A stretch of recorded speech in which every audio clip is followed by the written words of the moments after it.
presentación con unos breves comentarios sobre el entorno internacional y el clima de negocios en Guatemala. La reunión anual, las reuniones anuales del Fondo Monetario Internacional y del Banco Mundial están llevándose a cabo esta misma semana de manera semivirtual en Washington. Y para estas reuniones anuales el Fondo Monetario siempre presenta las revisiones de sus proyecciones económicas. Y lo que podemos ver en este par de gráficas es que el Fondo Monetario Internacional ha estado evidentemente revisando con frecuencia sus estimaciones de crecimiento económico. Lo que tenemos en la parte izquierda de la pantalla es el dato más reciente, la estimación más reciente de las perspectivas de crecimiento de la economía mundial. Más bien debería decir las perspectivas de crecimiento de la economía mundial. Lo que los expertos del fondo nos están diciendo es que hay una recesión, lo mismo que nos dijeron en junio, básicamente, es una recesión muy profunda, la recesión más grave desde la gran depresión de los años 30 del siglo pasado a nivel mundial, con la noticia relativamente buena, si es que se puede llamar así, que la magnitud de la caída va a ser ligeramente menos mala, menos grave de lo que predecían en junio.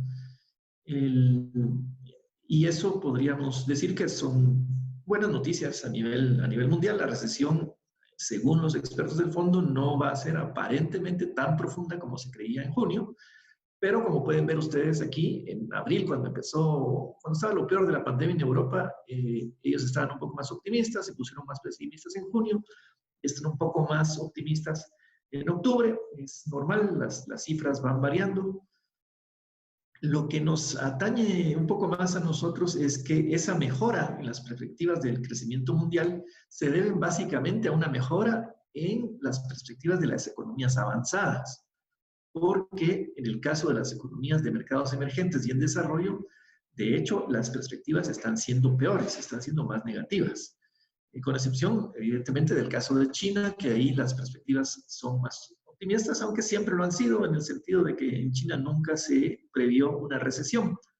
Son una desaceleración muy grande de un crecimiento que no solía ser de 5 o 6% anual a 1 o 2% anual.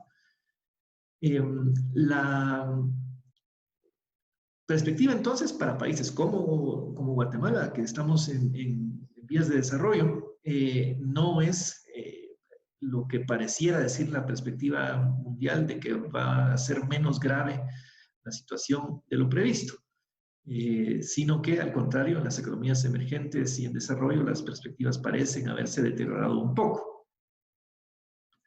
Cuando ya vemos más cercano a nosotros cómo están las previsiones del Fondo Monetario Internacional, nos percatamos de que la previsión para Centroamérica es de una caída importante del PIB de 5.9%, casi 6% de caída.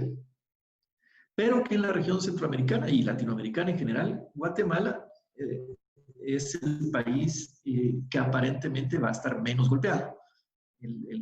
La perspectiva de caída del PIB de Guatemala, según el Fondo Monetario Internacional, es de 2% anual en 2020, con un interesante rebote hacia un crecimiento positivo en 2021 de 4%.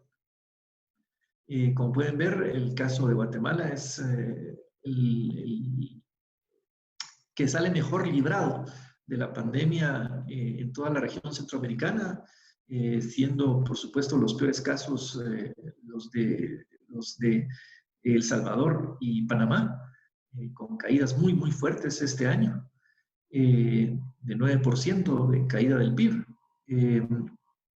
con algún rebote interesante el año próximo. Este es el escenario que nos está planteando el Fondo Monetario Internacional. Yo tengo que decirles que en Copades todavía vemos un poco optimista esta esta previsión del Fondo Monetario Internacional. Nosotros hemos estado tratando de afinar nuestras previsiones y como verán después todavía mantenemos una caída más grande de ese 2%, aunque sí es muy posible que no vaya a ser tan grande como el 3% que está en nuestras estimaciones. Entonces estaría ahí en medio entre esa caída de 2% y de 3%. Lo que tenemos que tener muy claro, tanto para el caso de Guatemala como para el resto del mundo, es que estas previsiones económicas van absolutamente de la mano de cómo evoluciona la enfermedad, cómo evoluciona la pandemia. Y aquí tenemos estas dos gráficas, es Guatemala, es el caso de Guatemala, y ahí tenemos el promedio móvil de 3 días y el promedio móvil de 7 días del número de casos nuevos de COVID-19, y sí podemos ver que hay una tendencia a la baja, pero también podemos ver que en los últimos, en el último mes, la tendencia a la baja podría no estarse continuando o estarse desacelerando. Preocupa también que al final de la otra gráfica, que es el número de muertes diarias, también los promedios móviles de 3 y 7 días, ahí la tendencia a la baja sí se terminó y parece haber una pequeña tendencia al alza. Estos dos indicadores, que son cifras oficiales, evidentemente, nos ponen en esta actitud un tanto reservada en cuanto a que la recuperación económica va a ser todo lo fuerte que dice el Fondo Monetario Internacional. Creemos que como van las cosas y como se están dando en Europa, que no olvidemos que las estimaciones del Fondo Monetario están basadas en una situación de control de la pandemia que desgraciadamente se perdió la última semana en Europa.